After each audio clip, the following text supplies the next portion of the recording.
अथवा एक संत कहने लगे, भगवान विचार कर रहे हैं कि हम तो आए माखन मिश्री खावे के ताई, और माखन मिश्री तो मिलोना है, और मौसी आ गई जहर पिवावे के ताई। तो कन्हैया विचार कर रहे हैं, जहर पीने का अभ्यास तो भोलेनाथ को बड़ा अच्छा है, ये हमेशा जहर पीते रहते हैं, और कहा हम जहर नहीं पी सकते। तो भगवान ने नेत्र बंद करके क्या किया, भोलेनाथ का आवाहन किया कि हे भोले बाबा मेरे मुख में आ जाओ, और जहर जहर तुम पी जाना, और दूध दूध हम पी लेंगे। तो भगवान ने नेत्र बंद क्यों किए, कहा भोलेनाथ को बुलाने के लिए। अथवा एक संत कहने लगे, जब छोटा सा बालक होता है ना, और बालक को जुकाम खांसी या बुखार आ जाए, तो मैया कड़वी दवा खिलावे के ना, और छोरा मना करे यानी कि मैया जबरदस्ती खिलाती है, बालक फिर भी नहीं पीता। तो मैया कहती है दारी की आंख मूंझ के पी जा, पतो ना चलेगा।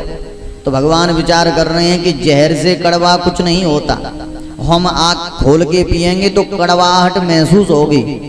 तो भगवान ने विचार किया अगर आंख बंद करके पिएंगे तो पतो ना चलेगा, इसलिए कन्हैया ने नेत्र बंद कर लिए। अथवा एक संत कहने लगे, भगवान के दोनों नेत्र सूर्य और चंद्रमा हैं।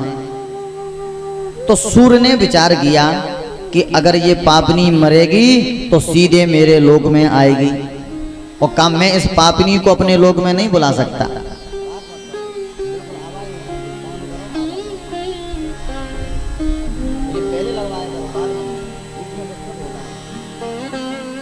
बोली व्यास जी महाराज की जय। बोलो राधा रानी सरकार की जय। सूर्य ने विचार किया कि मैं इस पूतना को अपने लोक में नहीं बुला सकता, इसलिए सूर्य ने अपना नेत्र बंद कर लिया, यानी कि कन्हैया का एक नेत्र बंद हो गया। अब चंद्रमा विचार करने लगा कि अब ये पापनी मरेगी तो सीधे मेरे लोक में आएगी। तो चंद्रमा ने विचार किया भैया मैं हूं या पापनी अपने लोक में ना बुला सकूं। तो चंद्रमा ने भी अपना दरवाजा बंद कर दिया, और आज हमारे कन्हैया के दोनों नैन बंद हो गए। अथवा एक संत कहने लगे, भगवान है मायापति, इस माया को बनाने वाला कौन, का भगवान, और पूतना कौन है, का मायावती। यानी भगवान माया को बनाने वाले, और पूतना माया से नकली रूप बना करके आई है। अब ध्यान देंगे, जो माया को बनाने वाला है उस मायापति के सामने माया टिक नहीं सकती। भगवान जानते हैं अगर हमारी दृष्टि मौसी पर पड़ गई तो मौसी असली रूप में आ जाएगी, और मौसी असली रूप में आई तो नंद भवन को सगरो आनंद किरकिरो है जाएगा। तो भगवान को लगा कहीं मौसी की पोल पट्टी ना खुल जाए, मौसी का राज ना खुल जाए, इसलिए कन्हैया ने अपने नेत्र बंद कर लिए। अथवा एक कारण और है, भगवान के नैन कैसे हैं, हमारे कन्हैया के नैन जादूगर हैं। मोटे मोटे नैनन के तू, मीठे मीठे बैनन के तू, सांवरी सलोनी सूरत के तू, प्यारी प्यारी मोहिनी मूरत के तू। हमारे कन्हैया के नैन जादूगर हैं, ऐसा जादू चलाते हैं जो व्यक्ति एक बार हमारे श्याम सलोने से नैन मिला लेता है वो हमारे श्याम सलोने का होकर के रह जाता है, यानी कि उस व्यक्ति को हमारे कन्हैया से प्रेम हो जाता है। तो भगवान विचार कर रहे हैं अगर हमने नैन खोल लिए और कहीं हमारी मौसी के नैन हमसे मिल गए, यानी कि कहीं मौसी के नैन चार हो गए, तो मौसी को हमसे तो प्रेम हो जाएगा, और हमसे प्रेम हो गया तो हमें तो छोड़ देगी, पर हमारे संग के जितने साथी है सबको घर घर में जा करके मार देगी। तो भगवान को लगा कि कहीं पूतना को हमसे प्रेम ना हो जाए, पूतना को हमसे कहीं प्यार ना हो जाए, इसलिए कन्हैया ने नैन बंद कर लिए। अथवा एक संत कहने लगे, भगवान विचार कर रहे हैं कि आज तक हमने बड़ी तपस्विनी तेजस्विनी माताओं का स्तनपान किया, जैसे कौशल्या मैया, देवकी मैया, केकई मैया, यशोदा मैया, अनुसुईया मैया, यानी कि एक से एक तपस्विनी तेजस्विनी माताओं का स्तनपान किया। और आज हमारे भगवान पहली बार किसी पापिनी का स्तनपान करने जा रहे हैं। और ये पूतना कैसी है? मलिक्ष, नाती धोती कभी है नहीं, साबुन तेल कभी लगाती नहीं है, क्रीम पाउडर कभी लगाती नहीं है, यानी कि पूरे शरीर में गंदगी भरी पड़ी है। तो भगवान विचार कर रहे हैं, नेत्र खोल के पिएंगे तो मन में घृणा पैदा होगी, और नेत्र बंद करके पिएंगे तो पतो ना चलेगा, तो घृणा ना हो, इसलिए हमारे कन्हैया ने नैन बंद कर लिए। अथवा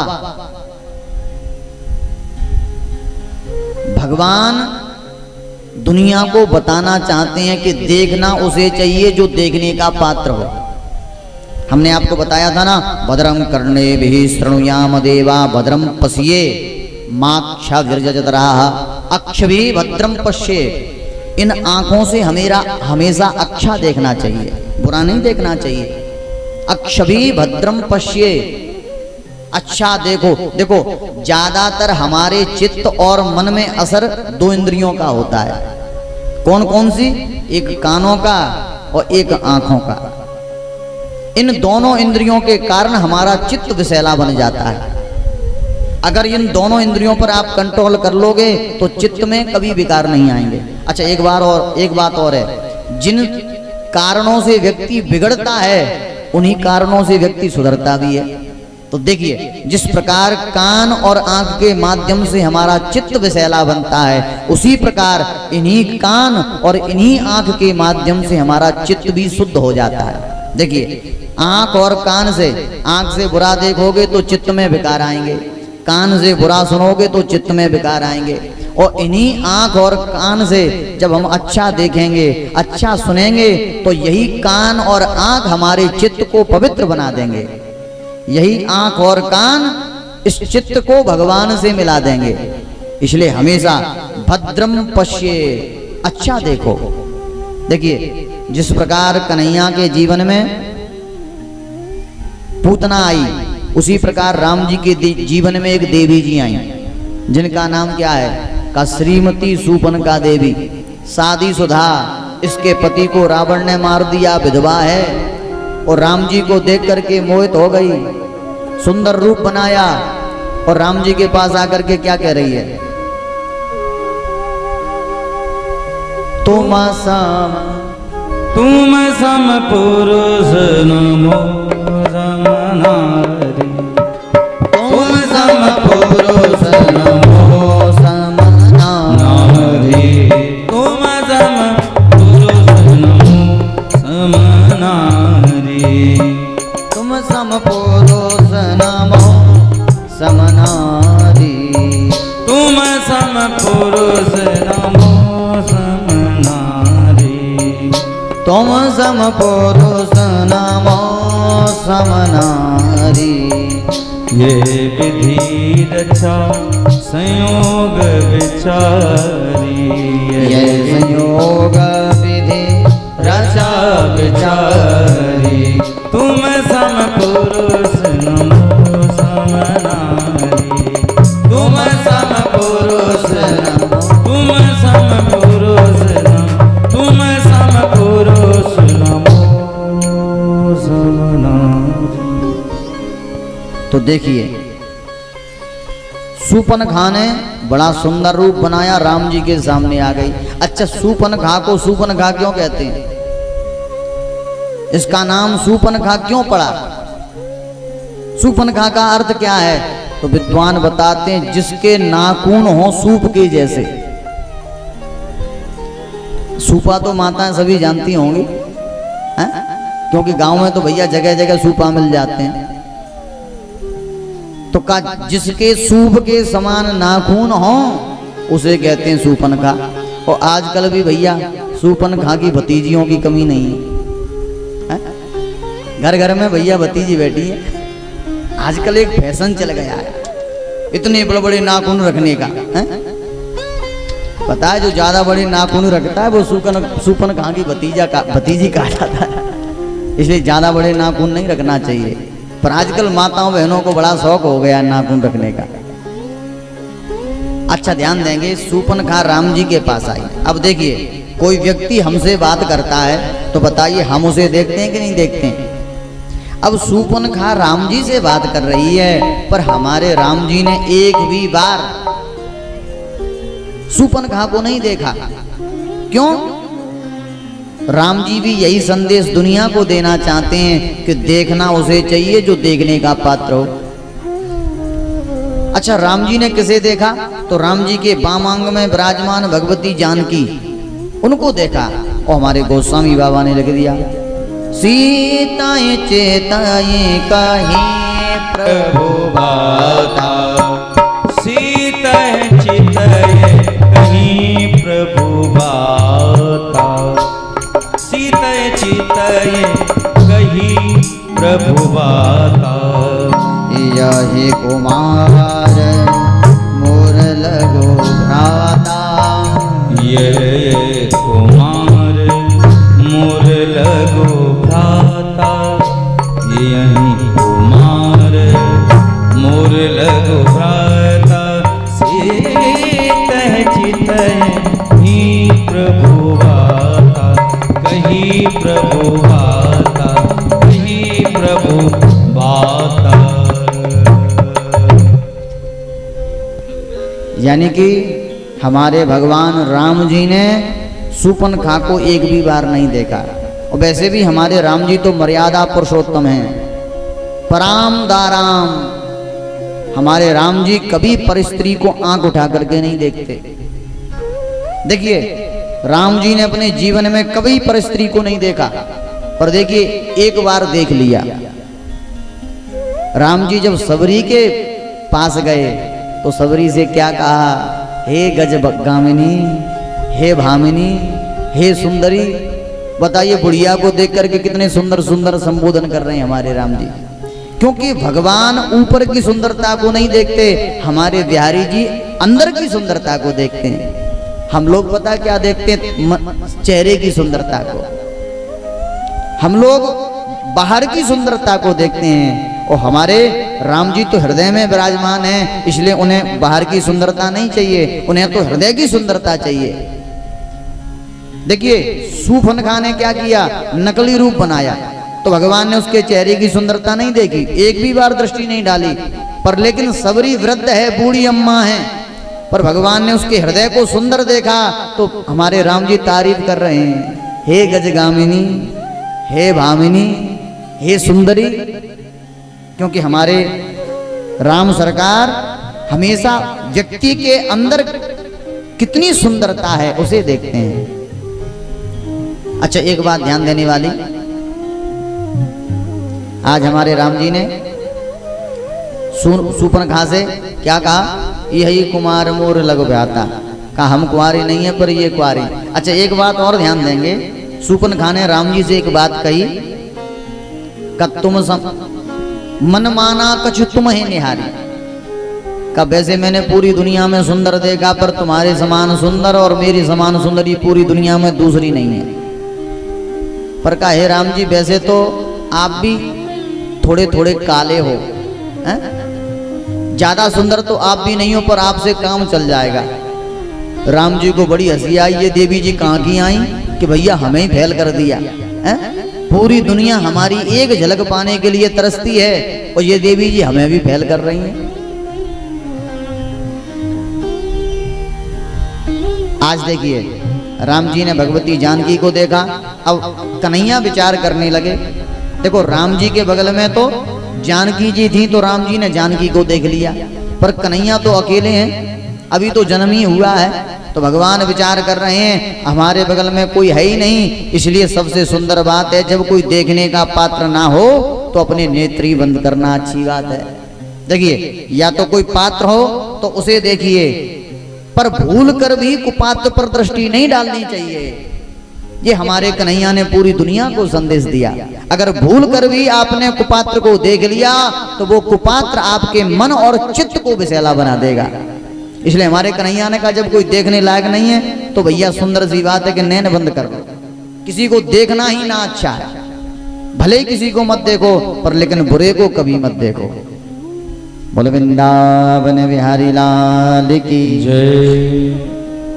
आज पूतना को मौका मिल गया, भगवान को गोद में लिया, स्तनपान कराने लगे। आज हमारे प्रभु ने पहले तो विष का पान किया, बाद में दुग्ध का पान किया और अब प्राणों का पान करने लगे तो पूतना भागने लगी। और आज पूतना चिल्ला रही है, पूत ना, अरे पूत छोड़ दे। पर कन्हैया ने कहा, सुनो मौसी जी, हम काऊ को जल्दी से पकड़े ना है और जाकू एक बार पकड़ लें फिर वाको उद्धार करके ही छोड़ें, हम बिगड़ उद्धार किए नहीं छोड़ते। तो आज भगवान ने प्राणों का पान किया और प्राण शून्य होते ही पूतना एकदम से धड़ाम दी से धरती पर गिर गई, एकदम से धड़ाम की आवाज हुई। बोलो भक्त वत्सल भगवान की जय। और देखिए पूतना अपने असली रूप में आ गई। और पता है ये कितनी लंबी चौड़ी है, तो विद्वान बताते हैं त्रिगव्यूति, यानी कि ये पूतना 3 कोस लंबी है। पतमानोपि तद्देहस त्रिगव्यूत्यंतरं ध्रुवान चूर्णयामास राजेंद्र महदासीत तदद्भुतम। और जब 6 कोस लंबी पूतना जब धरती पर गिरी तो 6 कोस के सगरे वृक्षों को चकनाचूर कर दिया, सब वृक्ष टूट गए। ब्रजवासी दौड़ करके पूतना के पास गए और मैया दौड़ करके पलना में गई, क्या देखा, ललना नहीं है। मैया दौड़ करके ब्रजवासियों के पास आई, भैया ब्रजवासियों मेरो कन्हैया न जाने कहाँ चलो गयो। ब्रजवासी दौड़े दौड़े जंगल में गए, क्या देखा, पूतना मरी पड़ी है। पर एक ब्रजवासी की दृष्टि पूतना के वक्षस्थल पर पहुंच गई। ब्रजवासी कहने लगा, मैया मोय तेरो छोरा दिखाई दे रहे हो, कहाँ है? का देख मैया या पूतना की छाती पे सो रहे हो। मैया बोली, भैया ब्रजवासियों जल्दी से मेरे कनुआए लेके आओ। ब्रजवासियों ने नसेनी लगाई, पूतना के वक्षस्थल पर गए, कन्हैया को उठा करके मैया को दिया। मैया ने गोद में लेकर के देखा, भैया छोरा तो ठीक ठाक सो जान पड़ रहा है, पर ये दारी की पूतना कैसे मर गई? एक ब्रजवासी बोलो, मैया सांची कहूं का कह दे, देख यशोदा मैया, ये पूतना तेरे कन्हैया लेके भाग रही होगी और दारी की को ठोकर लगी और धम्मदी से धरती पे गिरी और धम्म ही प्राण निकल गए। तो दूसरा कहने लगा, बाबरे एक बात बता, अगर ठोकर खा के गिरती तो मौके पर ना गिरती, ये तो पीठ के बल गिरी है। अब आपस में सभी विचार करने लगे, पूतना मरी तो मरी कैसे? इतने में आ गए हमारे नंद बाबा। ब्रजवासी बोले, बाबा आज तो गजब है गयो हो। तो बाबा एकदम से घबरा गए, क्या हुआ? का सुन बाबा, आज पूतना तेरे कन्हैया लेके भाग रही, पर जिन आए पतो परो कि ये पूतना मरी तो मरी कैसे? इतना सुनते ही नंद बाबा को विश्वास हो गया कि वसुदेव नंबर 1 का ज्योतिषी है। अरे जब मैं गोकुल में आ रहा था तब वसुदेव ने कहा था कि तेरे छोरा पे संकट आए भी वारो है। और कहा, देखो ब्रजवासियों, मैं गोकुल में आए ना पायो और तब तक तो मेरे कन्हैया पे अलाय बलाय आ गई। पर कहे ब्रजवासियों, मैं जब मथुरा से गोकुल के लिए चला और मैंने उसी समय से भगवान का नाम लेना चालू कर दिया।